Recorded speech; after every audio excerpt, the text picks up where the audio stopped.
So we're finishing off our jeweled rice. Back in the Safavid dynasty, where they were creating dishes in the royal court, they would have a jeweled rice that was actually adorned with gold, rubies, emeralds, pearls.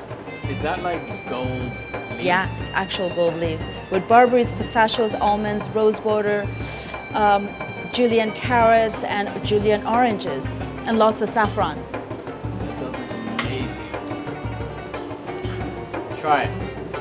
Absolutely. With pleasure. You too, chef. Here you go. What does that remind you of? Heaven.